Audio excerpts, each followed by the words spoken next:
Bonjour Myriam, est-ce que tu m'entends? Yes, salut Soria, je t'entends très bien. Très bien. Bonjour, bonjour à tous ceux qui nous suivent. Alors je vais me présenter, après Myriam aussi se présentera. Donc je m'appelle Soraya, je suis la fondatrice de Contact, qui est un organisme de formation dédié à la recherche d'emploi et aux entretiens d'embauche, et qui te donnera toutes les astuces pour te démarquer pendant tes entretiens. Il y a beaucoup de candidats qui sont intéressés par la finance d'entreprise, et un des métiers les plus en vogue, les plus prisés aussi par les jeunes diplômés, est le métier de contrôleur de gestion, qui est un poste clé et fondamental pour une entreprise. Grâce au contrôleur de gestion qu'une entreprise peut anticiper sa rentabilité et mener les bonnes actions pour optimiser ses performances. Donc, ce qui est bien, c'est que dans ce métier, tu peux être contrôleur de gestion vraiment dans tous les secteurs, l'aéronautique, le luxe, le conseil, l'automobile. Voilà, c'est un métier qu'on retrouve voilà, partout dans tous les secteurs. Et un contrôleur de gestion, donc en tout cas, si un jeune diplômé commence sa carrière en contrôle de gestion, il pourra même sur le long terme atteindre des postes à responsabilité et devenir un jour directeur administratif et financier. Mais avant de commencer, du coup, d'accéder à ce poste de directeur de DAF, directeur administratif et financier, il faut passer la barrière de l'entretien d'embauche. Et donc ça, on sait que c'est une barrière qui est quand même voilà, parfois difficile à passer. Et on a la chance d'accueillir Myriam Assena. Myriam qui est recruteuse indépendante de tout type de profil en finance et en comptabilité pour différents secteurs. Elle a eu des expériences en tant que consultante en recrutement dans différents cabinets de recrutement, notamment un cabinet spécialisé dans les métiers de la finance, Fait Finance, et elle travaille également pour le cabinet Talent Finance, qui est spécialisé dans les métiers de la finance et de la comptabilité. Donc, ce live va durer 1h15 et il va se dérouler en 6 parties. Donc, premièrement, expérience en recruteuse de profils juniors en finance comptabilité. Ensuite, elle va nous parler des moyens qu'elle met en œuvre pour sélectionner les nombreux CV et lettres de motivation qu'elle reçoit, même si Myriam n'est pas favorable aux lettres de motivation, mais elle nous en parlera par la suite. Et elle nous expliquera comment elle prépare les entretiens et comment toi aussi tu peux optimiser ta préparation pour tes entretiens en contrôle de gestion. Ensuite, elle nous donnera des conseils sur le déroulement d'un entretien en contrôle de gestion et les erreurs à ne surtout pas commettre.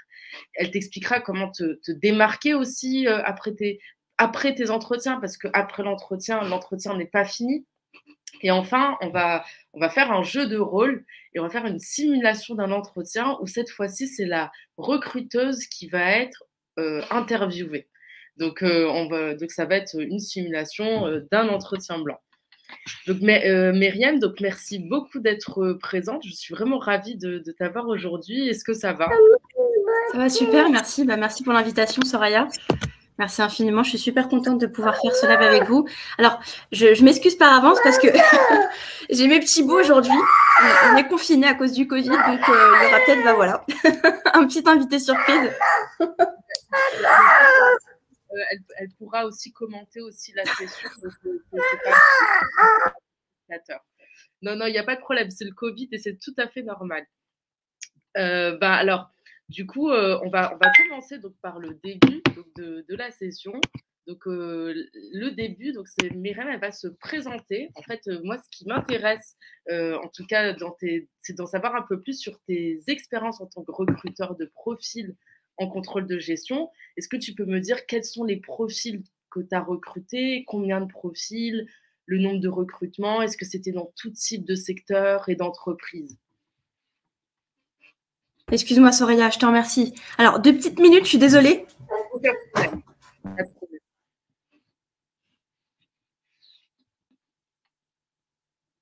C'est normal, hein, on est confinés, donc il y a les enfants et tout le monde. Donc voilà, on peut pas.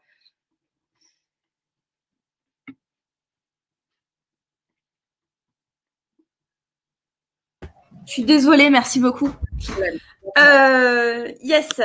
Donc moi, je vais vous parler un petit peu moi très rapidement. Donc moi, il faut savoir que j'ai fait une licence en ressources humaines que j'ai réalisée en alternance. Et en fait, j'ai eu ma première expérience dans le recrutement au sein de Quick Restaurant France, qui est aujourd'hui BK, Burger King les a rachetés. Mais voilà, c'était ma première expérience dans le recrutement et j'ai eu un véritable coup de cœur. Et c'est là où j'ai pu apprendre un petit peu déjà le monde du travail et les différents profils existants. Il a décidé de rester.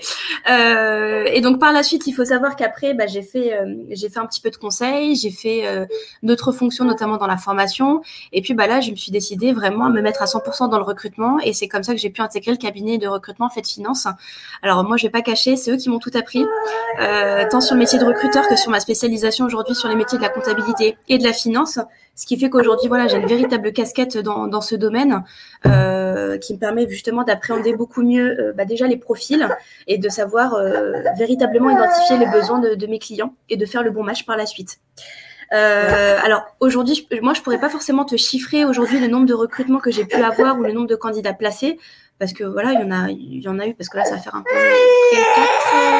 4 ans à peu près que je suis dans le métier. Mais honnêtement, pour être tout à fait transparente, il m'arrive plus souvent de placer des profils en comptabilité que dans le domaine de la finance et notamment sur du contrôle de gestion. Sur les contrôleurs de gestion, je dirais pas qu'il n'y a pas, il n'y a pas pléthore d'offres.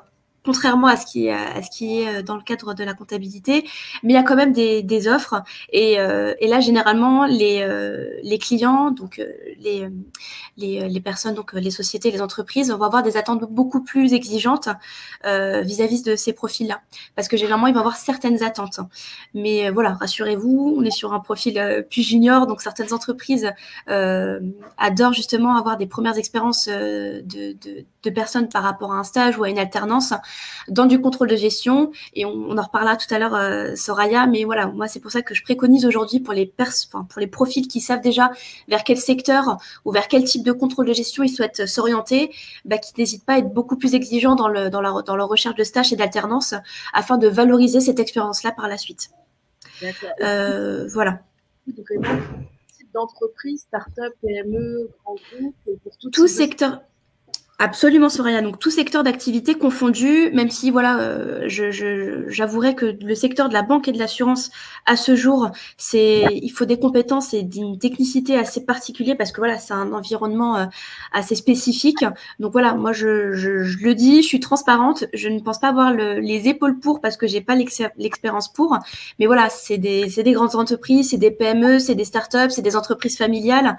Généralement, quand on est recruteur, il faut être un petit peu tout terrain. Mais voilà, quand on roule un petit peu sa bosse, on arrive justement à bien identifier le besoin, à être d'autant plus précis et réactif et surtout pouvoir apporter une véritable expertise auprès de son client, mais également auprès des candidats. Parce que là, on l'oublie souvent, le recruteur, c'est certes placer un candidat dans une entreprise, surtout quand il s'agit d'une prestation de service, mais c'est surtout pouvoir conseiller et orienter le candidat vers la bonne entreprise. Moi, j'aime bien voir ça, le recrutement comme un grand puzzle et chaque pièce correspond à un puzzle en particulier et c'est la même chose. Un candidat va pouvoir potentiellement s'intégrer dans une entreprise X, mais dans l'entreprise Y, ce ne sera pas forcément le cas.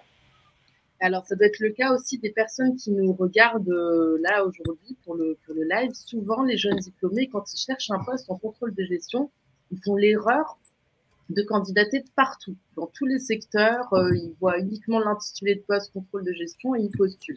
Alors, selon toi, est-ce que tu conseillerais aux jeunes diplômés vraiment de choisir le secteur qui leur convient avant de postuler, ou bien le métier est vraiment le même pour chaque secteur? Alors, c'est une très bonne question, en effet. Moi, ce que je conseillerais vraiment au profil junior, c'est déjà se poser la question. Se poser la question, comme tu viens de le dire, avant tout sur le métier. Parce que dans le contrôle de gestion, il y a différents types de fonctions et c'est pas forcément les mêmes. On peut avoir le contrôleur de gestion commerciale, le contrôleur de gestion industrielle. Enfin, il y a différents types. Donc ça, c'est important de se poser la bonne question. Une fois qu'on a validé et qu'on est sûr de la direction qu'on souhaite prendre vis-à-vis de son métier futur, ne pas hésiter aussi à s'interroger sur le secteur. parce que le contrôleur de gestion aura forcément des données différentes quand ce sera dans le domaine, par exemple, du retail. Là, on va peut-être quantifier peut-être des chiffres d'affaires, des marques qui vont se dégager plus que l'autre, tandis que quand on est potentiellement dans le secteur peut-être industriel ou un autre domaine peut-être plus fictif, notamment de la finance, c'est pas du tout la même approche du contrôle de gestion. Et je sais qu'il y a des profils aujourd'hui qui peuvent avoir une affinité avec un domaine et un petit peu moins avec un autre. Donc, ce qui est primordial aujourd'hui, c'est de poser les bonnes questions avant de se lancer, bien entendu, dans sa recherche d'emploi et avant même de postuler. Parce qu'aujourd'hui, parfois, sur des retours de candidature, j'ai des profils qui ne correspondent absolument pas à la fiche de poste ou à l'offre donnée. Et ça, c'est vraiment dommage. Ça peut vous pénaliser vous, mais ça peut aussi pénaliser le recruteur parce qu'on se retrouve avec un nombre incalculable de candidatures et qui ne sont pas forcément adaptées à l'offre qui a été diffusée. Bien sûr. Et est-ce que c'est le cas aussi tu penses qu'ils doivent aussi sélectionner avant dans quel type d'entreprise ils veulent travailler? C'est un grand groupe, PME, start-up. Est-ce que le métier aussi diffère selon toi, selon le type d'entreprise?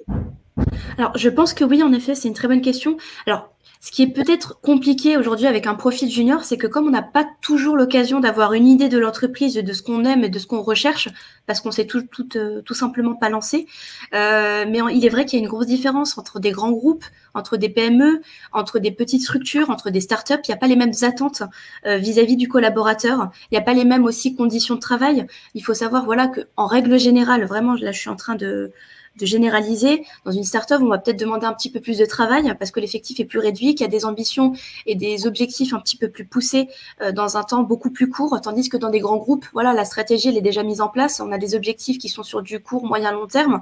Donc peut-être qu'on peut un peu plus asseoir en fait son positionnement et sa fonction.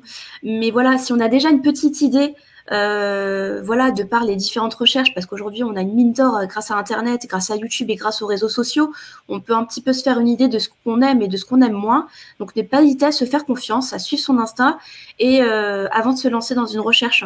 Si vous savez que vous avez un profil un petit peu corporate, un petit peu grand groupe, et que vous savez que vous allez pouvoir être avec une certaine aisance dans ce domaine, lancez-vous. Si au contraire vous préférez les entreprises à taille humaine, ça on le ressent assez facilement. Bah voilà, n'hésitez pas à prioriser cette recherche-là, même si ça prend un petit peu plus de temps que d'habitude. Oui, alors oui, complètement, ça c'est une phase très importante d'abord de bien cibler, c'est-à-dire ne pas candidater partout. Je sais que souvent les jeunes diplômés sont stressés, ils cherchent un emploi, donc ils candidatent partout en masse. C'est quelque chose à ne surtout pas faire. Alors, on va passer maintenant à la deuxième étape, donc qui consiste à, donc avant que Myriam invite les personnes en entretien, parce qu'elle reçoit beaucoup de candidatures. Donc, on aimerait mieux comprendre. Donc, on va passer une dizaine de minutes à essayer de voir comment Myriam sélectionne les CV et les lettres de motivation. Alors, est-ce que tu peux nous dire, Myriam, est-ce que tu analyses les candidatures au compte-gouttes ou bien, comment tu t'y prends? Est-ce que tu attends de recevoir un certain nombre de candidatures et après tu les invites ou bien tu le fais au compte-gouttes? Et si tu peux nous dire aussi quel est le ratio moyen, si tu l'as en tout cas, des candidatures reçues au total et tu en invites combien en entretien pour que les personnes qui nous regardent aujourd'hui sachent à peu près quelles sont leurs chances d'être sélectionnées. Alors moi, je ne vous cache pas que comme je suis dans l'équivalent d'un cabinet de recrutement, encore une fois, je suis de type prestataire de service. Il faut savoir qu'on a beaucoup de jobs à gérer. C'est également le cas des recruteurs qui sont en interne, avec des clients donc internes. Moi, c'est plutôt des clients externes. J'essaye d'organiser déjà mes journées, donc je ne vais pas me mettre tous les jours peut-être sur un même poste, mais j'ai plutôt organisé et compartimenté mes recherches. Par exemple, si j'ai un poste de contrôleur de gestion à pourvoir chez un de mes clients, je vais peut-être me focaliser sur une recherche le matin. Et puis, je vais aussi, donc, dans un premier temps, déjà trier les candidatures que j'ai déjà pu recevoir. Par la suite, si je n'ai pas le compte si je n'y trouve malheureusement pas mon compte et que les profils ne sont pas en adéquation avec ça, je vais me lancer dans une recherche via les CV Tech et les job boards et parfois même devoir faire de la chasse. Si, voilà, malgré tous les CV que j'ai pu contacter, je ne vais pas hésiter à aller contacter les personnes qui sont déjà en poste en direct afin de leur proposer des opportunités. Alors aujourd'hui, c'est très difficile difficile de quantifier parce que je ne te cache pas que le cycle du recrutement, c'est un peu les montagnes russes. C'est que parfois, on peut avoir beaucoup de candidatures et là, on va trouver son compte. Et puis, parfois, on va avoir une période un petit peu plus calme avec peu de candidats. C'est un peu le cas aujourd'hui. Je ne sais pas si certains se sont rendus compte. On est vraiment dans une démarche, la tendance est totalement inversée. Le choix, on ne l'a pas forcément. Donc, à nous, justement, d'avoir aujourd'hui un bon discours, un discours rassurant, avec une belle offre, une belle opportunité, et surtout pouvoir proposer... on est plus aujourd'hui dans la séduction avec le candidat, plutôt qu'aujourd'hui... ouais, exactement. On essaye. Qu'il y a moins de demandes. Alors aujourd'hui, en fait, il y a beaucoup d'opportunités, mais on a du mal peut-être à fidéliser et à attirer les bons candidats qui vont vraiment correspondre à l'opportunité. Parce qu'aujourd'hui, le candidat a compris une chose, c'est qu'il avait son mot à dire dans sa recherche d'emploi, qu'il n'avait pas le droit, qu'il avait le droit surtout de dire, de donner ses prérequis, de dire que moi là, je veux intégrer cette entreprise à telle condition, avec telle rémunération. C'est qu'aujourd'hui, voilà, on donne la voix aux candidats qui n'était peut-être pas forcément le cas aujourd'hui. Et c'est pourquoi aujourd'hui, beaucoup d'entreprises se lancent, c'est le cas depuis plusieurs années notamment, la marque employeur, on en parle de plus en plus, c'est quelque chose qui est vraiment vrai, qu'on essaie d'incarner et de diffuser plus largement aujourd'hui via les réseaux sociaux notamment. Pourquoi ? Parce qu'on a envie d'attirer le bon profil. Donc, ce que je peux dire aujourd'hui par rapport au profil un peu plus junior, c'est qu'ils gardent cette confiance en eux, qu'on peut justement parfois en école de commerce ou en école de commerce notamment, on peut justement cultiver un peu cette confiance vis-à-vis des étudiants, ne pas hésiter à la garder, simplement peut-être parfois la mesurer selon l'opportunité qu'on peut avoir en face. Ouais.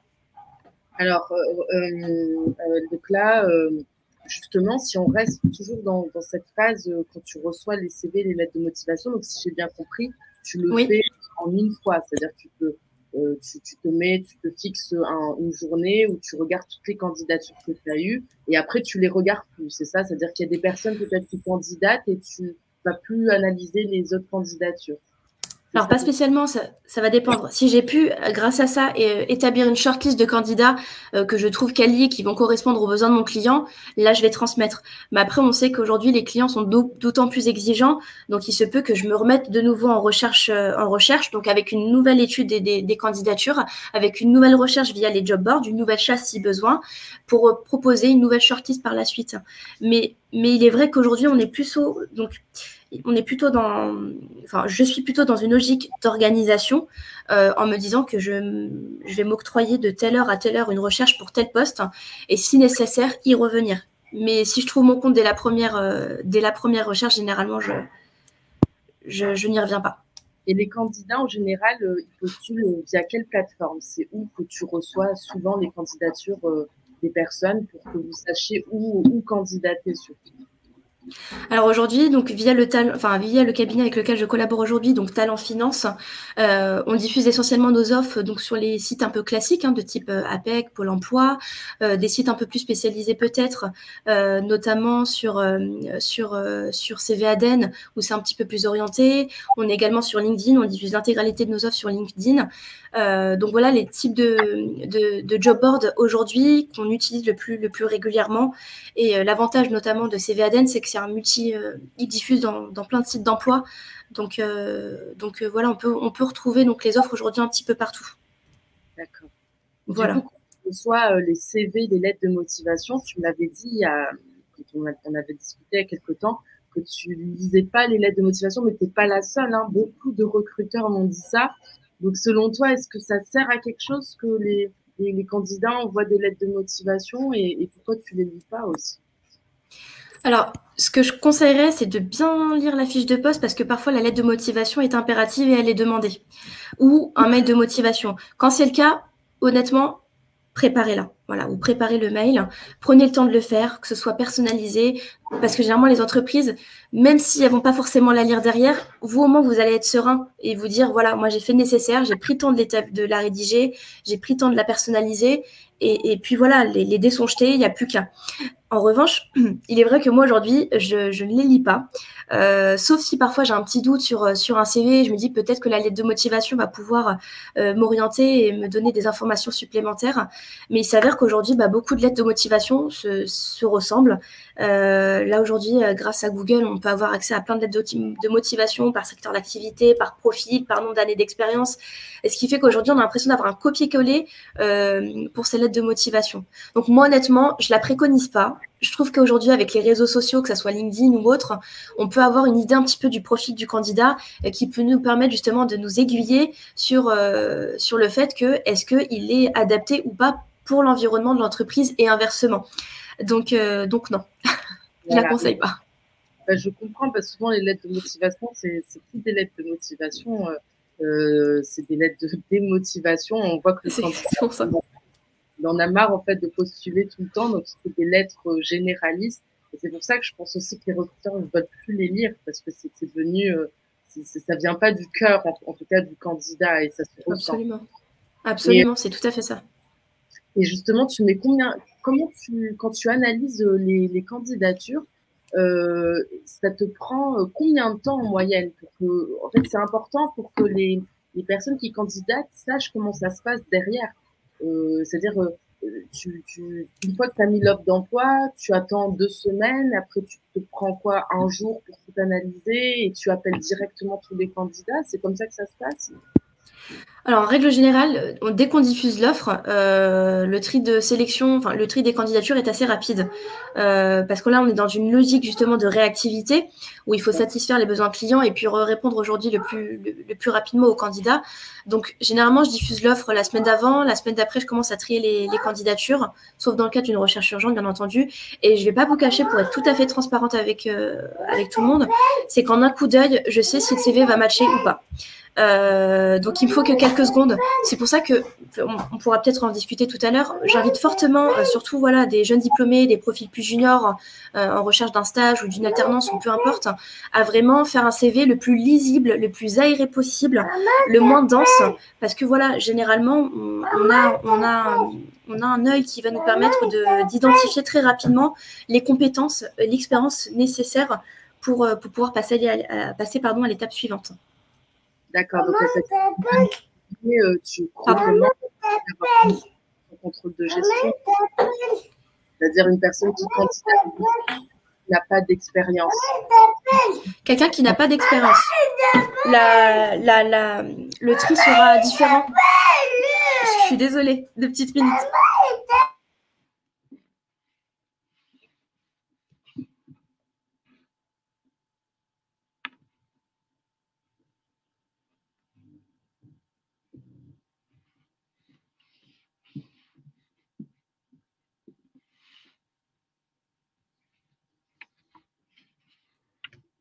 Alors là, en fait, ce qu'on va faire, c'est qu'on va analyser un peu les CV, les lettres de motivation.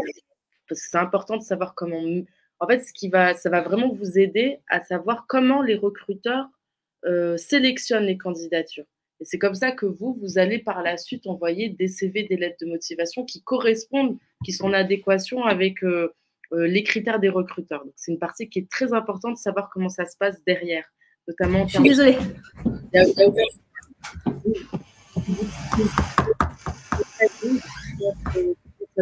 se passe.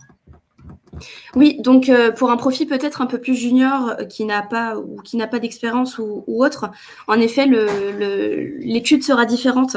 Là, peut-être on va plus s'intéresser déjà à la formation, on va s'intéresser aussi peut-être à la spécialisation, on va aussi peut-être s'intéresser à ses loisirs, à ses centres d'intérêt. Enfin, la recherche sera peut-être moins orientée sur les compétences, mais peut-être plus sur le profil et les capacités de ce dernier à pouvoir s'intégrer sur cette fonction ou sur le secteur d'activité de l'entreprise. Voilà, on sera pas sur une même étude, en effet. D'accord. Donc en fait, c'est-à-dire une personne qui n'a pas vraiment d'expérience en contrôle de gestion, elle peut prouver qu'elle est motivée par son mail de motivation, c'est ça? C'est tout à fait ça, exactement. Là, pour le coup, je préconise fortement de le faire et de l'adapter et de la personnaliser déjà en fonction de soi et de la personnaliser en fonction de l'entreprise pour justement démontrer la raison pour laquelle on est apte pour ce poste et le potentiel qu'on peut justement y déployer. D'accord. Ok. Et alors, quand tu as sélectionné les candidats, oui. Entre 5 et sur 50. Alors honnêtement, ça va dépendre des clients. J'ai des clients qui parfois me demandent 1, 2 CV qui va très très bien faire l'affaire. Et généralement, quand c'est bien ciblé, voilà, ils sont validés et rencontrés assez rapidement. J'ai d'autres clients qui ont besoin d'être rassurés, d'avoir un maximum de candidatures. Maman, je suis désolée.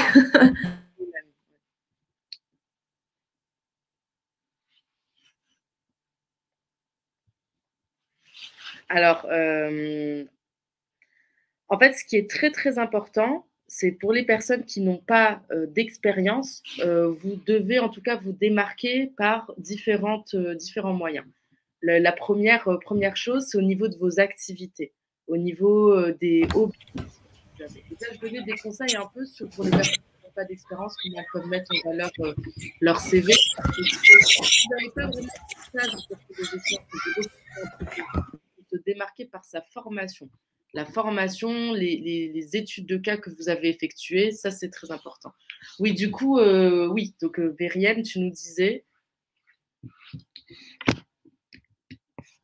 Alors, oui, donc c'est pas. On va continuer. Donc oui. Donc si vous avez effectué en tout cas vous n'avez pas fait de stage. Donc ce qui est important, c'est de vous rappeler de formation, d'études de cas que vous avez fait dans ces domaines-là. Et c'est comme ça que vous allez vous démarquer et surtout le prouver par votre mail de motivation et avoir vraiment de fortes aussi connaissances du futur métier que vous allez faire en contrôle de gestion. Là, vous avez de la chance en ligne, vous avez beaucoup de ressources, donc vous allez pouvoir trouver pas mal d'informations. Donc, je suis désolée. Voilà, je ne sais plus si tu avais autre chose à ajouter. Sinon, on passe à la partie d'après.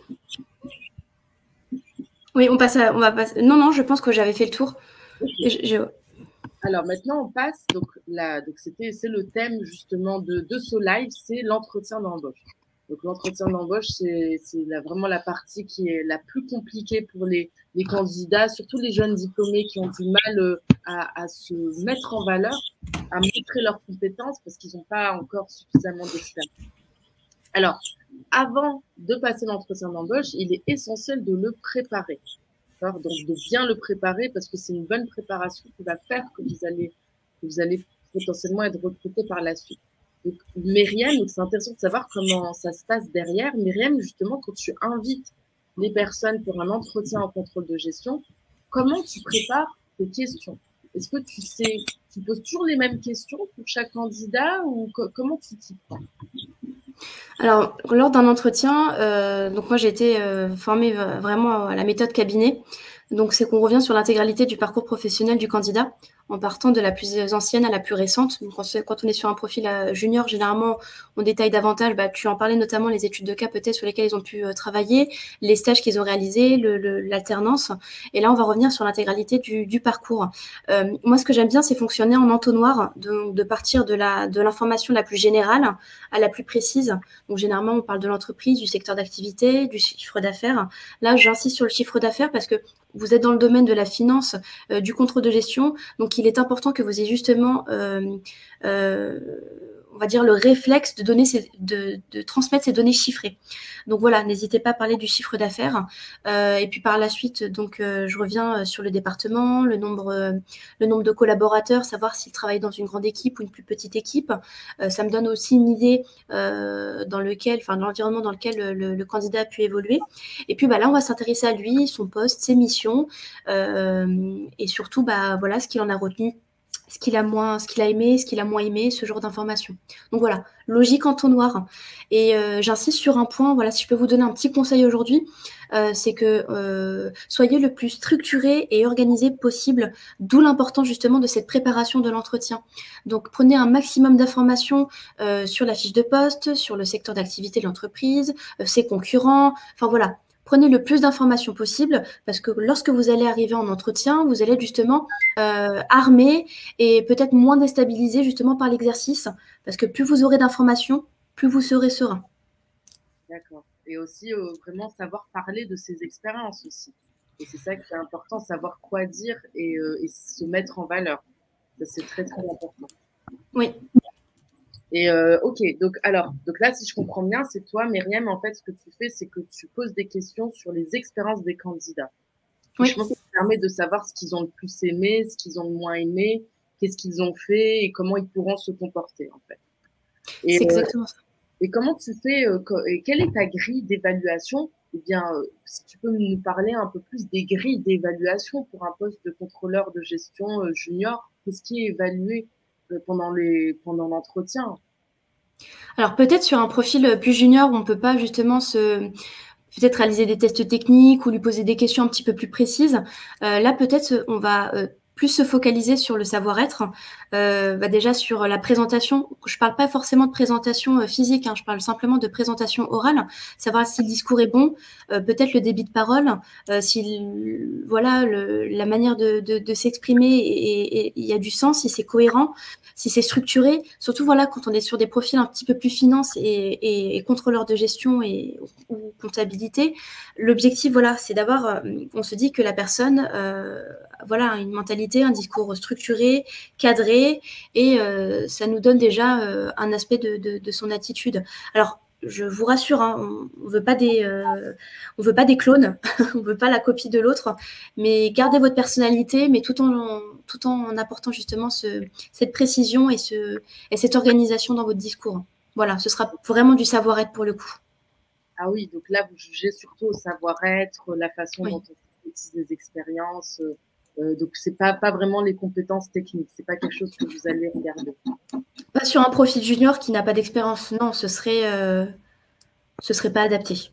D'accord. Donc, en termes de préparation, donc déjà, tu as donné des conseils.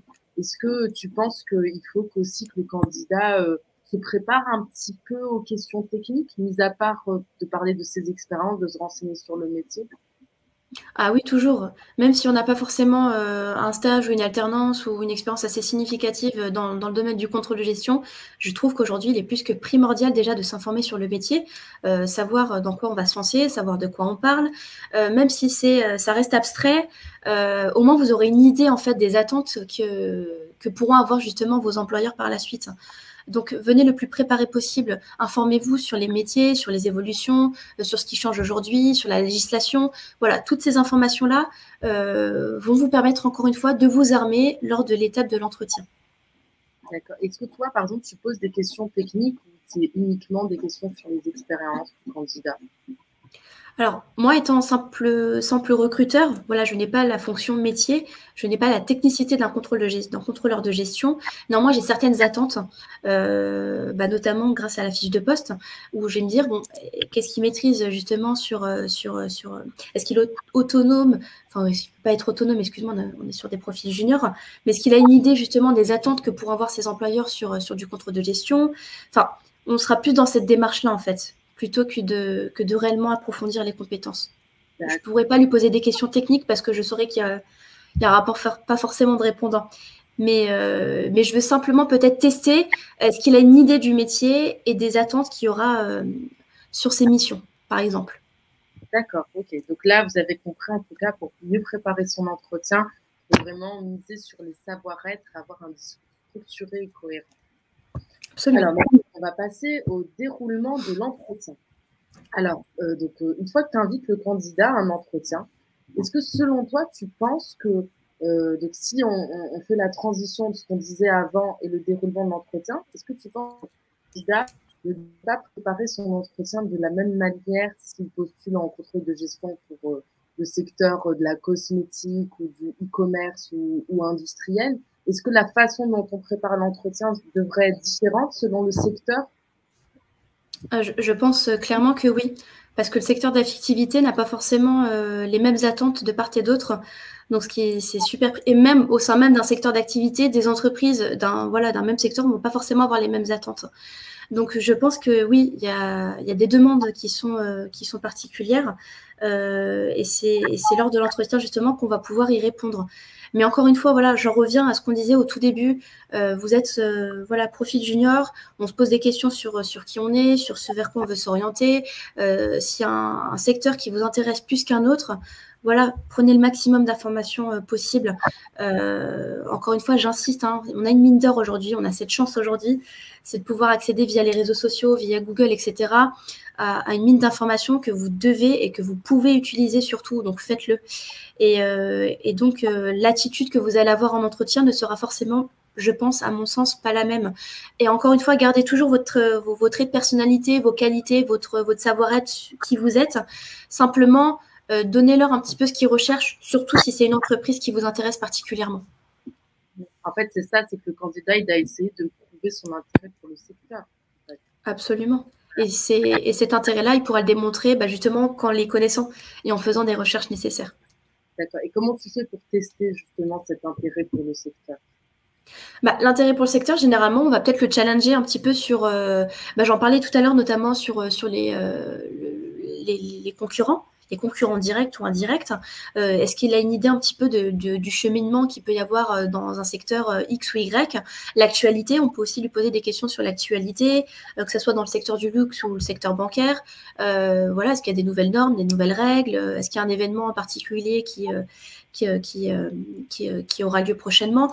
On va peut-être plutôt le challenger sur ça, sur sa connaissance et sur son intérêt et sur sa capacité à justement restituer l'information. Et comme tu peux passer des entretiens aussi pour tout type d'entreprise, est-ce que tu penses que l'attitude du candidat doit changer selon, si passe un entretien par exemple pour une start-up, un PME ou un grand groupe en contrôle de gestion, est-ce que aussi son attitude doit changer selon le type d'entreprise? Non, je pense pas, parce que l'attitude reste la personne. C'est sa personnalité, c'est le cœur du candidat. Donc, je ne dirais pas que l'attitude devra changer. Néanmoins, le discours peut-être. Le discours sera peut-être un petit peu plus mesuré dans un grand groupe, ou notamment on parlait du secteur bancaire ou le secteur du luxe, où là on a vraiment des attentes particulières, il faut qu'on corresponde à la case, à l'environnement, etc. Tandis que peut-être dans une start-up, on est un petit peu plus chill, un petit peu plus ouvert, un petit peu plus direct. Donc l'attitude peut rester la même. Néanmoins, le discours va peut-être changer. Donc on sera peut-être un petit peu plus à l'aise avec un recruteur dans l'environnement de la start-up, et un petit peu plus structuré avec un recruteur d'un grand groupe ou autre. Et encore, je dis ça, mais ça diffère. Hein. Parfois, on a de belles surprises. Oui, ça diffère parce que les grands groupes, c'est un peu plus cadré. Donc, dans une start-up, tu vas peut-être toucher un peu plus à tout, à différentes missions, en tout cas dans les services financiers. Donc aussi, il faut montrer qu'on est un peu plus autonome, un peu plus proactif si on postule dans une start-up plutôt qu'un grand groupe. Il faut montrer qu'on est un peu plus dans les domaines. Et alors, du coup, quand tu fais passer un entretien d'embauche, est-ce que tu peux m'expliquer comment, est-ce que c'est un entretien que tu fais généralement, tu fais un premier tri par téléphone, c'est ça? Ou bien tu invites directement la personne chez le client ou dans ton cabinet? Alors, comment ça se passe? C'est que moi, je fais déjà une première sélection des candidatures que je vais revalider que je vais revalider les points essentiels. Donc, généralement, moi, les points essentiels, c'est déjà la fonction, si ça intéresse la personne, la localisation, le secteur d'activité de l'entreprise et la rémunération. Ça, vraiment, ces 4 points, c'est ce que je vais valider en entretien téléphonique pour être le plus rapide possible. Suite à ça, si je vois que la personne est intéressée, on organise un entretien par la suite. Donc là, je te cache pas que depuis que je suis indépendante, j'organise beaucoup d'entretiens en visio ou par téléphone, selon les demandes. Mais il est vrai que dans les cabinets, les entreprises dans lesquelles j'ai travaillé, on reçoit les candidats en présentiel lors d'un entretien sur lequel on va vraiment revenir sur l'intégralité du parcours professionnel. Donc voilà, ça peut se faire soit en un temps, soit en 2 temps, selon les disponibilités du candidat. D'accord. Donc en fait, dans ce premier tour d'entretien, c'est les questions que tu poses, c'est vraiment sur les expériences des candidats et tu rentres un peu plus dans les détails, c'est ça? C'est tout à fait ça. Là, vraiment, on prend le temps de bien revenir sur le parcours, de connaître déjà le candidat qu'on a en face de soi. C'est aussi important. Donc déjà, de base, moi, j'aime pas forcément le terme entretien, j'aime plutôt le terme d'échange, parce qu'on est dans un réel échange. Parce que charge à nous aussi, recruteurs, de pouvoir mettre à l'aise le candidat, de le mettre dans les bonnes conditions possibles, afin qu'il puisse justement s'ouvrir, nous donner le maximum d'informations et surtout être serein. Parce que voilà, généralement, quand il est stressé ou pas à l'aise ou intimidé, il va pas forcément donner les bonnes réponses, même s'il a les compétences pour, tu vois. Donc, voilà. Alors, un exercice difficile pour un candidat parce que si tu poses des questions uniquement sur ses expériences et que lui n'a pas vraiment des expériences liées au métier, comment il peut prouver sa motivation? Bah, c'est pas grave. On peut tout à fait justement assumer justement son expérience professionnelle en parlant notamment de compétences transférables parce qu'aujourd'hui, c'est pas parce qu'on a fait un métier, on a fait un stage ou un job d'été ou autre qu'on n'a pas forcément les qualités requises pour cette fonction. Donc justement, candidat, c'est pour ça que j'en parlais encore une fois tout à l'heure, Soraya, et je reviens sur ce point. Ne pas hésiter, voilà, à se connaître soi-même, connaître ses attentes, connaître ses intérêts, ce qui va justement potentiellement pouvoir être une source lors justement d'un entretien téléphonique ou physique dans lequel vous allez pouvoir puiser pour justement démontrer que vous êtes le candidat qu'il faut et nécessaire. Parce que voilà, quand on est sur des profils juniors, on n'a pas forcément de compétences, je dirais, justement subjectives sur lesquelles on va pouvoir se baser, mais plutôt une potentialité du profil à pouvoir prendre pleinement le poste. Et voilà. est-ce que dans l'entretien, tu essaies de tester aussi si les valeurs du candidat sont en adéquation avec celles de l'entreprise? Ah, toujours. Pour moi, c'est impératif. Comment tu fais Alors, ça? C'est tout bête, hein, mais quand on pose des questions sur peut-être ses expériences passées ou peut-être sur l'environnement scolaire ou ce genre de choses, si on pose des questions aux candidats en disant bah voilà qu'est-ce qui t'a plu peut-être dans ta précédente expérience ou dans ton école ou dans ton stage, dans ton étude de cas, ou qu'est-ce que tu aimes faire peut-être avec tes amis, avoir peut-être une idée un petit peu plus globale et macro de qui est le candidat et pas forcément dans le milieu professionnel. Et c'est grâce à ça qu'on va pouvoir justement extirper et identifier potentiellement ces valeurs et se dire que ça peut ou pas matcher justement avec l'entreprise et son environnement. D'accord. Et par exemple, les entreprises, si tu peux nous donner un exemple, c'est quelles valeurs qu'on te dit qu'ils recherchent chez les candidats? Qu'est-ce qu'ils te demandent, par exemple? Alors là, il y a un terme, c'est super à la mode. On parle beaucoup de bienveillance. On parle beaucoup de bonne ambiance de travail, de collaboration. On a vraiment des valeurs un petit peu plus fédératrices. Et je t'assure que vraiment, là, j'ai différents secteurs d'activité en ce moment. Et pourtant, le discours reste le même. Je ne sais pas si c'est vraiment le cas en interne, mais voilà, en tout cas, c'est des valeurs que beaucoup d'entreprises recherchent. Voilà, c'est bienveillance, l'adaptabilité, un savoir-être avec un sens relationnel assez explicite. Donc voilà ce qui peut être demandé en règle générale. D'accord. Et ça, en fait, tu le testes à l'attitude du candidat, c'est ça, sa façon de répondre. D'accord. Okay. Complètement. Et justement, imaginons, vu que le candidat ne sait pas à l'avance quelles sont les valeurs de ces entreprises, quel conseil tu peux lui donner, en tout cas, si vraiment il est très intéressé par une entreprise, il a envie de construire son discours pour prouver qu'il a ces valeurs-là, parce qu'on a certains qui ont peut-être du mal à le montrer. Qu'est-ce que tu pourrais leur donner comme conseil? Alors là, aujourd'hui, le même conseil que précédemment, c'est les réseaux, c'est le site internet de l'entreprise. Aujourd'hui, on a de bons indicateurs, on a de bonnes informations sur le site internet de l'entreprise, où généralement, dans la présentation de la société, on parle beaucoup de valeurs. Et ça, peu importe le secteur d'activité.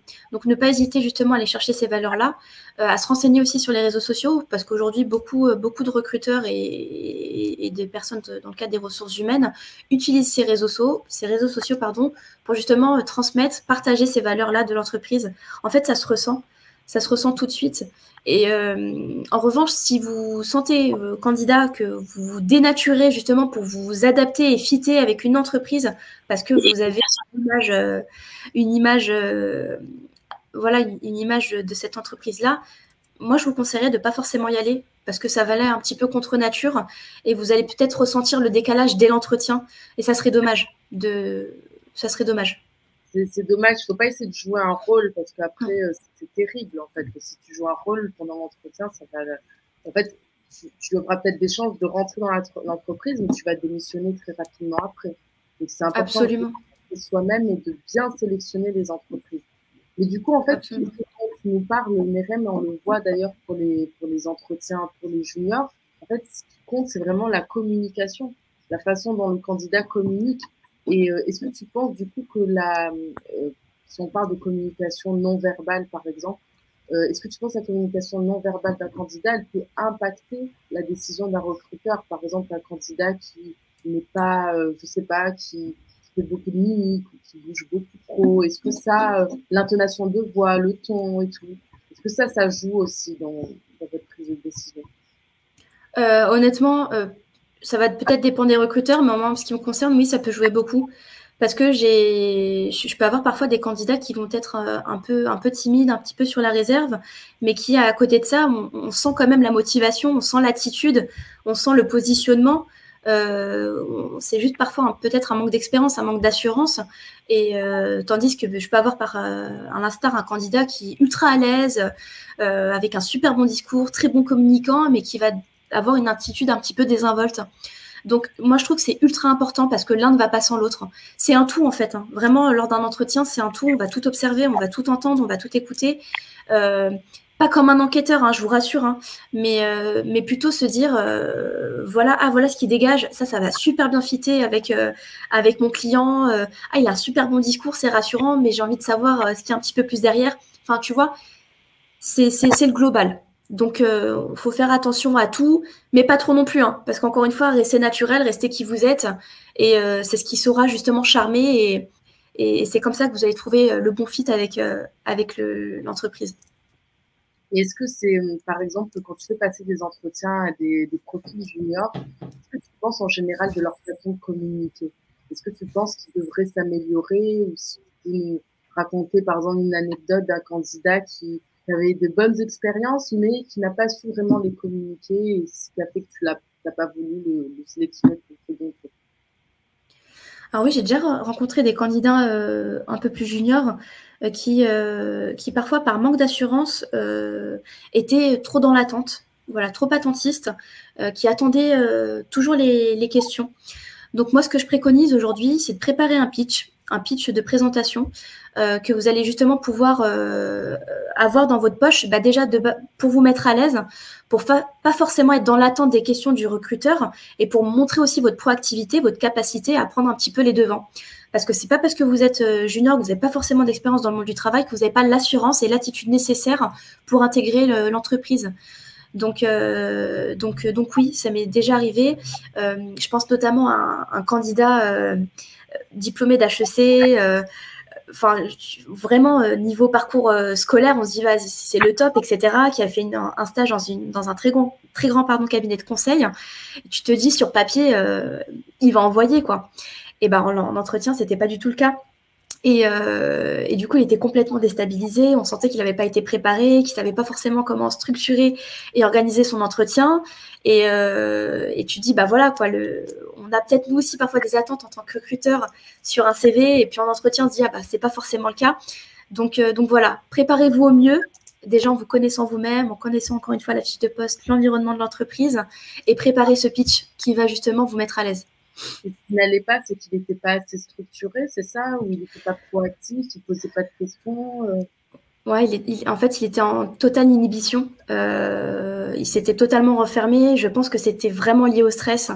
Voilà, même si parfois on met bien à l'aise le candidat et qu'on jette un petit peu des petits sourires, qu'on parle d'une petite anecdote, nous en tant que recruteur, on a ce rôle-là aussi, comme je l'ai dit tout à l'heure, c'est de mettre à l'aise le candidat pour qu'il puisse donner le meilleur de lui-même.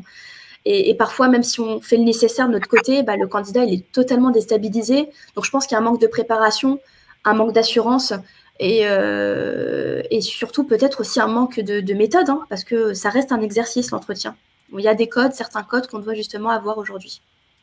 Et quels sont justement, là par exemple, c'était une erreur en tout cas qu'a fait le candidat. C'est pas une erreur, il était stressé, donc c'est ce qui fait qu'il n'est pas passé au deuxième tour. Et est-ce que tu peux nous dire quelles sont les erreurs qui sont souvent commises par les candidats juniors pendant leurs entretiens et qui font que tu ne fais pas passer au deuxième tour? Alors, pour moi, les deux erreurs aujourd'hui, c'est peut-être le manque de sérieux et le manque de préparation. Pour moi, c'est flagrant et généralement, ces deux-là vont justement influer sur tout le déroulement de l'entretien. Parce que je ne vais pas forcément faire attention aux petites erreurs. Je parle encore une fois en mon nom, pas forcément au nom des recruteurs. Je ne vais pas forcément peut-être faire attention peut-être aux informations, aux données chiffrées. pour moi, c'est pas forcément ça. Mais si j'arrive face à un candidat qui ne prend pas forcément au sérieux l'exercice de l'entretien, donc ça voudrait dire qu'il ne s'est pas forcément préparé, qu'il n'a peut-être pas, je ne sais pas, tout bêtement, un CV sur son téléphone ou imprimé, enfin, ce genre d'informations-là. Là, justement, moi, ça va peut-être me déstabiliser de me dire, il n'a pas forcément envie d'aller plus loin, en fait. Tandis qu'un candidat qui a peut-être pas beaucoup d'expérience, mais que je sens le sérieux, je sens la préparation, je sens le travail, qui peut peut-être me ressortir « Ah, vous travaillez pour tel cabinet, j'en ai entendu parler, j'ai vu récemment que vous avez travaillé avec quelle entreprise. Oui, votre client, je le connais, j'ai refait des petites recherches, je sais que telle personne est en charge de tel service, de tel département. » Déjà, je me dis, il s'est préparé, on va avoir de la matière. Voilà, et ce qui va nous permettre justement d'aller un petit peu plus loin lors de l'entretien. Oui, en fait, c'est ça. Tu aimerais que les candidats soient un peu plus proactifs. Peut-être qu'ils ne le sont pas assez. Ils attendent que tu poses des questions et ils répondent. Enfin, c'est exactement ça. Répondre, c'est peut-être ça qui te dérange. Tu aimerais qu'ils échangent un peu plus avec toi, qu'ils posent des questions aussi, c'est ça? C'est tout à fait ça. C'est ça le terme. C'est peut-être parfois un manque de proactivité. Mais encore une fois, je mets ça aussi peut-être sur le fait qu'on ne connaisse pas forcément, qu'on n'est peut-être pas assez préparé, parce que voilà, dans une école, en fac ou autre, on nous donne tous les outils nécessaires, les formations nécessaires requises pour justement aller sur son prochain métier, mais pas forcément à l'exercice de l'entretien. D'ailleurs, c'est super ce que tu fais avec Impact, parce que ça répond justement à cette problématique-là, pour que voilà, justement, vous puissiez être armé par la suite et envisager beaucoup plus sereinement votre recherche d'emploi. Et là, tu le dis très bien, proactivité. Proactivité, c'est quoi? C'est être informé, c'est aller un petit peu de l'avant, être moins attentiste pour justement avoir un réel échange entre recruteurs et recrutés. Oui, mais en fait, c'est ça, c'est que souvent les candidats, en tout cas, moi, c'est ce qu'on m'a dit, hein, c'est qu'ils mettent le recruteur sur ils se mettent en position d'infériorité pendant l'entretien. Et parce que et donc, quand ils ont le recruteur face à eux, ils veulent tellement respecter les règles qu'ils n'arrivent plus à être naturels. Et du coup, c'est ça, en fait, mais ça, justement, c'est une chose à ne pas faire parce que il faut être naturel, mais pas trop. Au contraire, si tu es le plus naturel possible sans trop en faire, c'est là que l'échange va bien se passer, en fait. C'est tout à fait ça. Voilà, vraiment, il faut pas nous diaboliser, mais il faut pas nous idéaliser non plus en tant que recruteur. Vraiment, pour le coup, on reste humain, c'est simplement qu'on va avoir des attentes. Parce que voilà, on répond à un besoin en interne ou à un besoin en externe. Donc oui, certes, on va devoir vous poser des questions et être en constante attention d'un discours ou d'un élément qui va faire que votre profil va intéresser ou pas. Mais voilà, restez tel que vous êtes. Dites-vous qu'en face de vous, vous avez une personne qui est comme vous, ça mange, ça boit, ça sort. Donc au bout d'un moment, mettez-vous à l'aise. Voilà, mettez-vous à l'aise. Même si le recruteur ne le fait pas forcément, vous mettez-vous à l'aise. Mettez-vous dans les bonnes conditions pour. Et vous verrez qu'au fur et à mesure, le recruteur va parfois aussi se lâcher un petit peu plus parce qu'il va se rendre compte que voilà, on n'a pas le plein pouvoir et qu'on est personne surtout. Et il y a peut-être une autre erreur, que je ne sais pas si c'est une erreur que tu as remarqué toi pendant l'entretien, c'est que les candidats ont parfois pas une bonne connaissance du poste de contrôleur de gestion, surtout les candidats juniors. Est-ce que c'est quelque chose que tu as remarqué en entretien, ce manque de connaissance des missions? Alors en effet, dans le contrôle de gestion, comme on est parfois sur des données un peu abstraites, parce que voilà, on n'a pas forcément du concret, en tout cas ça va dépendre du secteur d'activité. Parfois on va être que sur des données chiffrées. C'est un peu compliqué de se dire quelles vont être les missions concrètes au quotidien d'un poste en tant que contrôleur de gestion. Mais aujourd'hui, voilà, encore une fois, j'insiste, et Google, c'est votre meilleur ami. Il y a une mine d'or aujourd'hui. Vous avez accès à plein d'informations, vous avez accès à des fiches de poste, vous avez accès à des contenus détaillés d'émissions par secteur d'activité. Enfin, aujourd'hui, il n'y a qu'une personne qui ne souhaite pas justement apprendre, qui ne va pas apprendre. Parce que là, en l'occurrence, vous avez tout ce qu'il vous faut pour avoir le nécessaire. Donc parfois, voilà, sur des profils un peu plus juniors, j'en ai eu quelques-uns qui avaient cette attirance pour ça, parce que voilà, ils avaient cette capacité d'analyse, ils aimaient tout ce qui était lié aux chiffres, etc. Mais pas forcément voir au-delà. Et ça reste un métier à part entière. Pardon. Ah oui, alors oui, c'est vrai, il y a beaucoup de problèmes, c'est Google, il y a trop d'informations. Il y a trop d'informations qui se contredisent aussi, donc c'est un peu compliqué parfois de retirer la bonne information.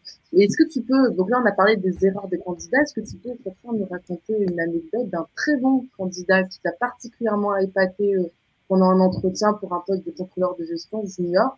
Et qu'est-ce qui a fait justement qui t'a marqué et qui a probablement eu le poste?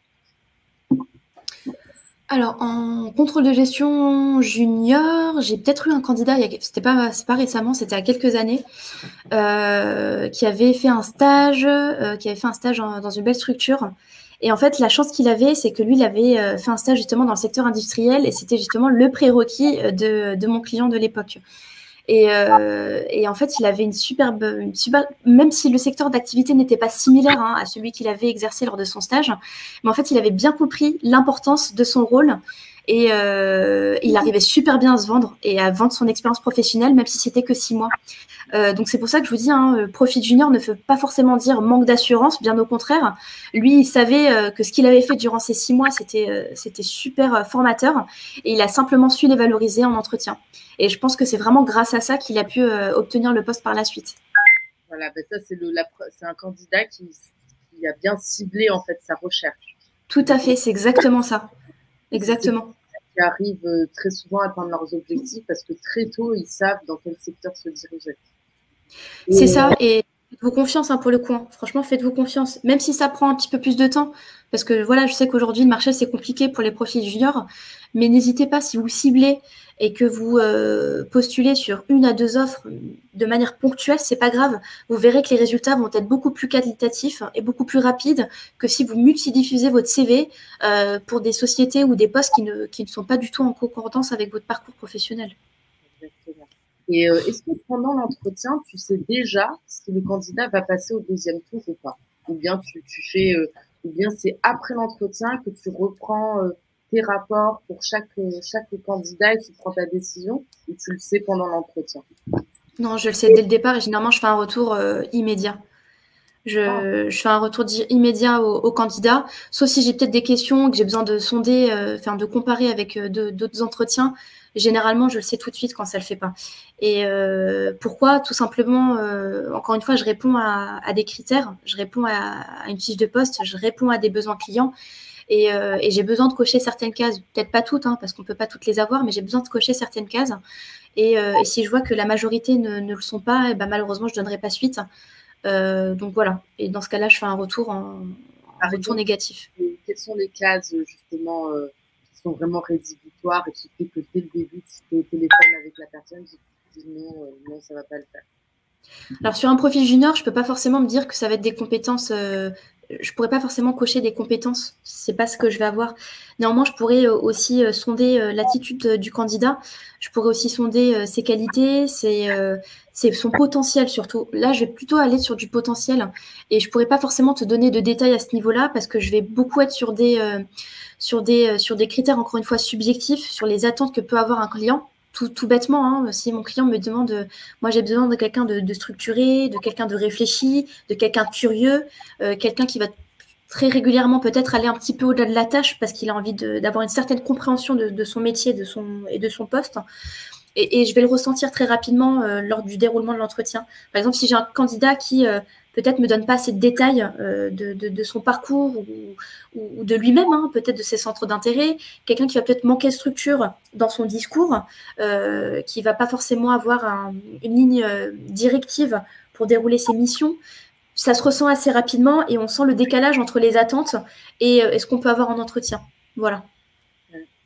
Ok, donc là, vous avez vu un peu comment ça se passe, comment se déroule un entretien en contrôle de gestion et comment aussi vous pouvez vous mettre en valeur. Il faut surtout miser sur les savoir-être, c'est ça, et structurer son discours et bien lire aussi les attentes, enfin, bien lire l'offre d'emploi et surtout la partie profil. C'est ces critères-là qu'il faudra respecter et essayer de les prouver aux recruteurs sans vraiment changer d'attitude. C'est un exercice qui est compliqué, mais si on cible vraiment avant le poste qu'on veut, le secteur qu'on veut rejoindre, les types d'entreprise, voilà, c'est quelque chose qui va être assez naturel, en tout cas pendant l'entretien. On va passer du coup maintenant à la phase, du coup, après l'entretien. On dit souvent que l'entretien n'est pas terminé. Alors, selon toi, Myriam, quelles sont les étapes que doit faire un candidat après un entretien? Alors, après l'entretien, moi, ce que j'apprécie d'autant plus, c'est le mail de remerciement. Alors, c'est tout bête. Je dis pas que c'est rédhibitoire hein, si on n'a pas, mais j'apprécie beaucoup parce que ça indique voilà, le sérieux du candidat, qu'il a apprécié l'échange. Et ça nous sert parfois aussi de feedback, savoir s'il a bien compris les attentes du poste. Donc voilà, moi, je vous conseille hein, vraiment surtout sur des profils un peu plus juniors, où il n'y a pas forcément, encore une fois, de matière par rapport à vos expériences professionnelles, de bien restituer l'intégralité du candidat, enfin, peut-être pas l'intégralité, mais l'essentiel de l'entretien, pardon, en mettant justement sous forme de bullet point, voilà ce que j'ai compris du poste, voilà ce que je peux proposer, voilà pourquoi je correspondrai. Enfin, je vous propose ces structures-là, mais c'est libre à vous de faire selon vous et votre personnalité. Mais ça, c'est un vrai plus. Hein. Et généralement, si j'ai un mail de remerciement ou un mail de restitution de l'entretien, je le transmets à mon client. Donc voilà, l'après-entretien, ce serait ça. Beaucoup de recruteurs, ça m'arrive aussi à moi, malheureusement. Je ne fais pas forcément de retour aux candidats. Pas parce que j'ai pas envie de le faire, mais parfois on oublie vraiment. Parce que parfois on a beaucoup d'entretiens où on reçoit beaucoup de candidatures. Donc c'est très compliqué parfois d'envoyer des réponses dans les temps. Donc n'hésitez pas à faire des relances, que ce soit des relances téléphoniques, des relances par mail. Donc faites ça. Vraiment, si vous sentez que vous n'avez pas de retour, parce que parfois ça peut être positif, hein, c'est simplement qu'on n'a pas eu le temps. Donc de montrer coucou, je suis là, qu'en est-il de l'entretien, n'hésitez pas voilà, à me faire un retour, je suis à vos dispositions. Donc voilà, c'est encore montrer de l'intérêt, parce que même quand on croit que c'est fini, ça ne l'est pas. D'accord, donc il faut quand même relancer, il ne faut pas hésiter peut-être à appeler ou tu conseilles vraiment d'envoyer un mail? Moi, personnellement, j'aime bien les appels téléphoniques, mais ça dépend des recruteurs. Il y en a qui favorisent les mails. Moi, je conseillerais dans un premier temps peut-être le mail. Si on n'a pas forcément de retour, on attend quelques jours et on passe un appel téléphonique. Voilà. Si je devais donner une idée, ce serait ça. D'accord. Et alors, parfois, en tout cas, ça arrive régulièrement, quand un candidat n'est pas sélectionné, là pour la phase d'après, le recruteur dit nous avons préféré sélectionner un candidat qui a plus d'expérience. Donc, qu'est-ce que tu penses de cette phrase et comment justement le candidat peut s'améliorer pour ses prochains entretiens? Parce que s'il n'a pas d'expérience, ça va être, il a besoin d'une expérience pour avoir de l'expérience. Donc, je suis totalement d'accord. Que tu donnerais à ces candidats, parce que très souvent, les réponses qu'ils ont des recruteurs, c'est on a préféré prendre un candidat qui a plus d'expérience. Là, je t'avouerai que ce type de retour me laisse parfois sans voix parce que je ne comprends pas, d'autant plus que lorsqu'on diffuse une offre d'emploi, on diffuse aussi le profil, le nombre d'années d'expérience ou pas. Est-ce qu'on est ouvert ou pas à des profils plus juniors? Et si c'est vraiment une offre d'emploi ouverte à des juniors, je comprends pas forcément l'attente d'avoir une expérience professionnelle. Après, je sais qu'il y a des stages. Voilà, je sais qu'aujourd'hui, les stages sont valorisés, l'alternance est aussi valorisée.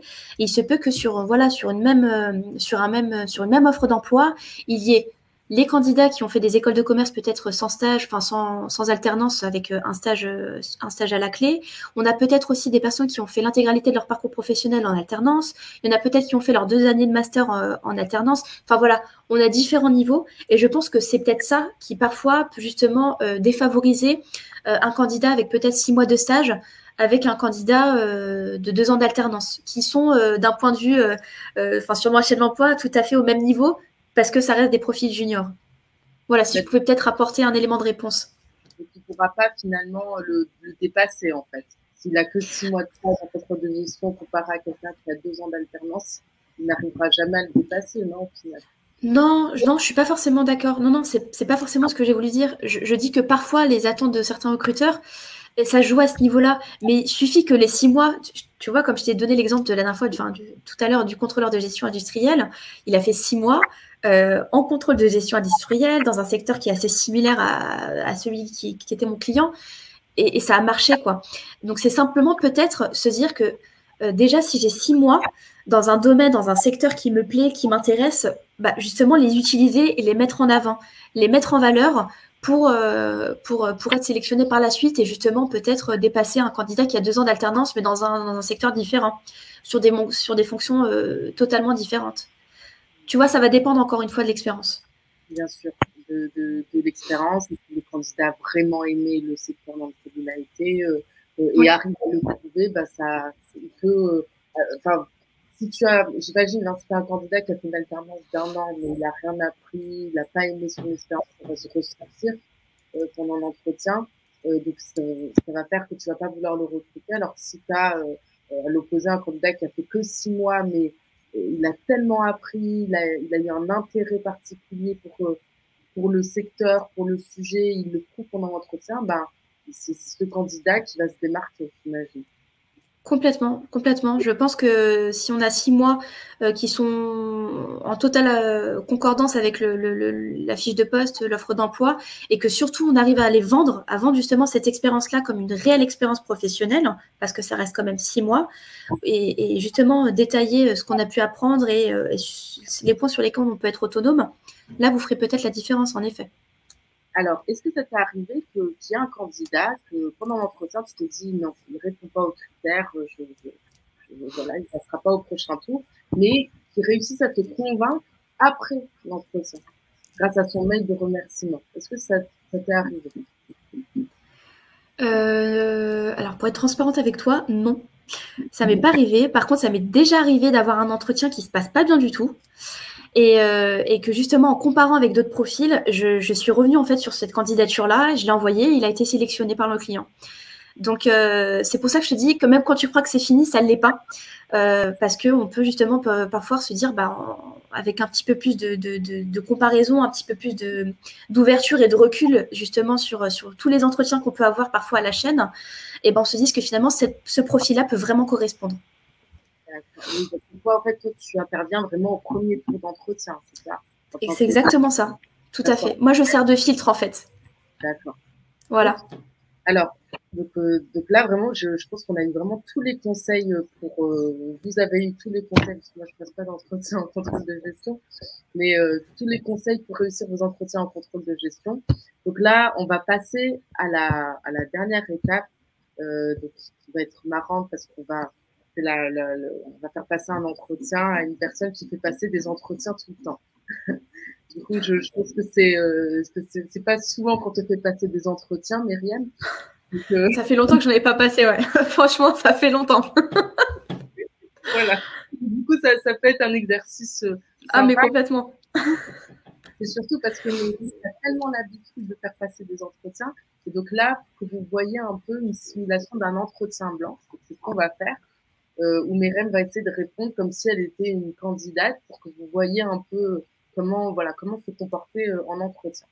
Alors, on va dire que Myriam a une expérience en recrutement chez Quick. En fait, on va garder tes expériences à toi et finance, mais que tu souhaites te reconvertir en contrôle de gestion dans le secteur du luxe. Et que voilà, tu t'es formé dans ce domaine-là et que là, j'ai sélectionné ta candidature et je t'ai invité du coup en entretien pour le secteur du luxe. Alors, du coup, Myriam, est-ce que tu pourrais te présenter, s'il vous plaît, pardon, on vous voit pendant l'entretien.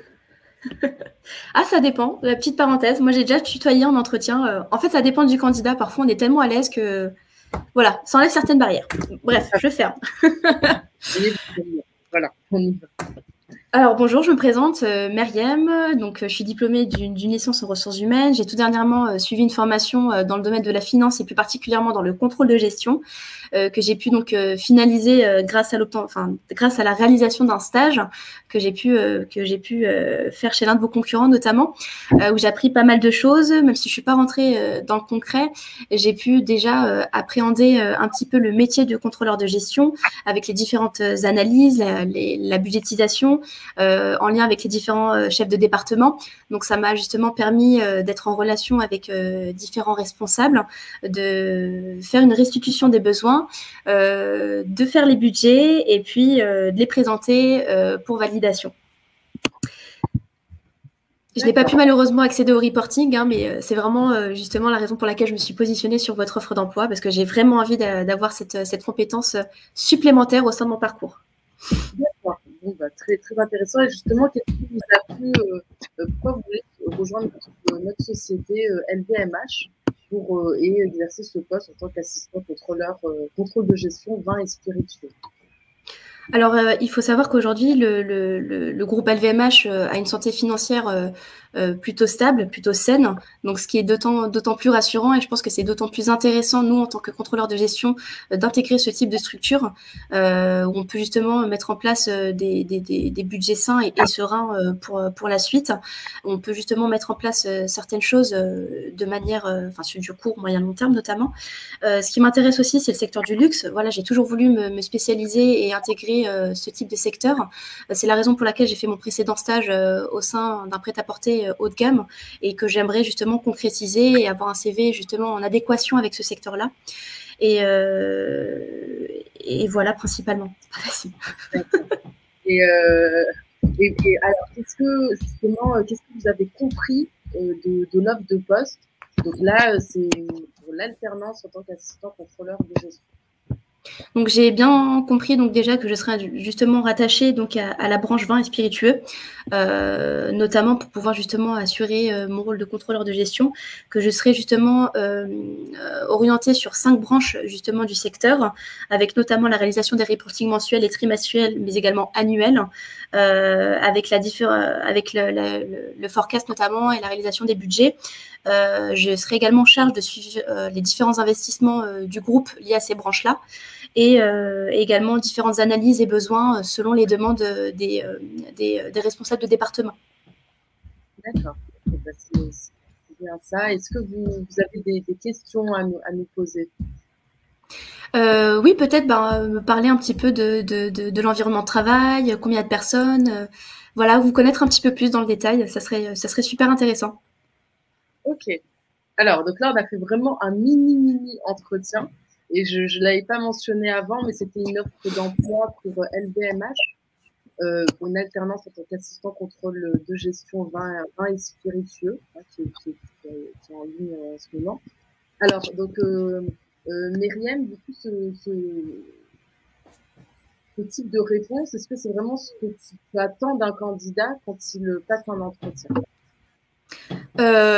Alors, juste, j'avoue que c'était pas facile pour moi l'exercice parce que déjà c'est un métier que je connais voilà dans les grandes lignes mais que je pratique pas au quotidien. Mais voilà, je voulais juste donner une idée un peu de la structure de l'entretien. Donc déjà se présenter, son parcours de formation, son parcours académique, son parcours professionnel, démontrer pourquoi on est fait pour ce poste-là. Donc là, on a notamment parlé de secteur d'activité, parler justement des besoins, de la bonne compréhension des besoins sur ce poste-là. Donc là, j'ai restitué les missions principales de ce poste et précisé par la suite en quoi je pourrais justement être la bonne personne. Et puis là, tu me pose une question ouverte à la fin. Là, ne pas hésiter à prendre les devants et poser des questions sur l'environnement de travail, sur les équipes et savoir comment ils fonctionnent. Parce que vous avez aussi le droit à poser des questions et savoir si aussi ça peut vous intéresser. Voilà. Oui, mais on voit en fait que tu as vraiment été très synthétique et droit au but en fait. Et c'est ça qui était pas mal. Et on voit que tu es une candidate très dynamique. Et ça aussi, c'est intéressant. Je pense que les recruteurs aiment bien aussi avoir ce type de candidat. Il y a peut-être une question que je ne t'ai pas posée pendant l'entretien. Et je pense que ça peut être très intéressant aussi pour les personnes qui nous regardent sur les différents réseaux, parce qu'on a publié ça partout sur Facebook, LinkedIn, Instagram. Je vais te poser une autre question, parce que j'avais complètement oublié de te la poser, elle est importante, pour savoir un peu plus comment tu parles de tes expériences. Donc, peut-être cette question où tu vas me parler de ton expérience chez Fed Finance. Et ça, c'est intéressant aussi pour les candidats pour qu'ils sachent un peu comment raconter leurs expériences. Donc voilà, si tu peux nous dire comment tu parlerais de ton expérience chez Fed Finance. Très bien. Donc là, je te dis comme si j'étais une candidate. OK. Donc en effet, j'ai une expérience en tant que consultante en recrutement au sein du cabinet donc Fed Finance, qui est une PME d'environ 250 personnes qui ont plusieurs branches métiers et plusieurs spécialisations. Donc moi, j'ai notamment intégré la spécialité donc finance et plus particulièrement finance d'entreprise avec la recherche, avec la recherche notamment de candidats en finance, comptabilité. Donc qui pouvaient aller justement justement d'assistant comptable à directeur à DAF, donc directeur administratif et financier, en passant par les différents domaines donc du contrôle de gestion, comptabilité, trésorerie, ces différents types de métiers. Il faut savoir que dans mon métier, j'avais une double casquette, donc une casquette commerciale pour justement développer et fidéliser un portefeuille client, mais également une casquette donc recruteur en vue justement de rechercher et de positionner les candidats auprès de ses clients. Voilà principalement. Donc j'ai été brève, hein. J'ai été brève. C'est simplement pour démontrer justement la construction, la restitution de ce type d'expérience. Donc encore une fois, je parle beaucoup d'entonnoir, mais c'est comme ça. Hein. On parle justement de l'entité, de donner un petit peu de données chiffrées. Donc s'il y a plusieurs entités, on n'hésite pas à parler des business units, ce type d'informations-là. Et puis on affine en parlant en dernier de ces missions et de ce qu'on faisait au quotidien là-bas. D'accord, donc il ne faut pas aller plus dans le détail. Vaut mieux, tu conseilles aux candidats d'être aussi bref que ça parce que c'était concis, synthétique. Et en plus de ça, tu as donné vraiment des informations. C'est ça qui est bien, c'est que tu as bien parlé du contexte. Tu as bien expliqué que c'était une PME, combien de salariés. Donc ça, c'était des informations qui sont importantes. Est-ce que tu recommandes vraiment d'être aussi bref ou de plus détailler l'émission? Non, je ne recommande pas d'être aussi brève en l'occurrence, sauf qu'on est dans le cadre d'un pitch ou d'une présentation initiale, parce qu'il faut savoir que certains recruteurs vous laissent la parole. Présentez-vous, parlez-moi de votre parcours. Là, n'hésitez pas justement à être synthétique et bref, parce qu'on pourra justement revenir par la suite sur une expérience en particulier. En revanche, si on est vraiment dans le cadre d'une expérience précise, là, je ne voulais pas faire perdre trop de temps, c'est pour ça que j'ai été à l'essentiel, mais n'hésitez pas à détailler, hein. Mais voilà, s'il faut donner du contenu chiffré, vous le donnez. Est-ce que vous avez un nombre de chiffres d'affaires, combien de budget vous aviez à gérer? Enfin voilà, donnez le plus d'informations possible. Moi, je l'ai pas fait parce qu'encore une fois, je voulais faire gagner du temps, mais vous, faites-le. Surtout quand on vous demande de revenir sur une expérience en particulier, comme vient de le faire Soraya. D'accord. Bon, alors c'était très très clair. Donc là, on a fini notre live. Je ne sais pas si tu as peut-être un mot de la fin, pour conseiller du coup les personnes en recherche de poste en contrôle de gestion et pour les motiver justement à atteindre leurs objectifs. Alors, le mot de la fin, ce serait déjà, connaissez-vous vous-même, appréciez vos qualités, appréciez aussi vos difficultés, ne lâchez rien parce que tous vos efforts vont payer. Voilà si je devais un peu forcer honneur. Merci beaucoup en tout cas Myriam de nous avoir accordé ton temps parce que je sais que quand on est recruteur, on est très occupé, il y a tellement de travail. Donc voilà, donc là vous avez eu en tout cas pas mal de conseils pour réussir votre entretien d'embauche en contrôle de gestion. Et merci aux participants qui nous suivent sur YouTube, sur Facebook, sur LinkedIn et Instagram. Donc on espère en tout cas que ça vous a aidé. Et on aura bientôt un autre live avec un recruteur aussi en finance, donc dans quelques semaines. Donc n'hésitez pas à suivre la page LinkedIn et n'hésitez pas aussi à aller sur feedback.fr à la rubrique contact si vous avez des questions sur vos entretiens d'embauche. Et merci beaucoup Myriam. Merci à toi. Merci. Bon courage. Merci beaucoup. Bonne journée. Au revoir. Également, au revoir.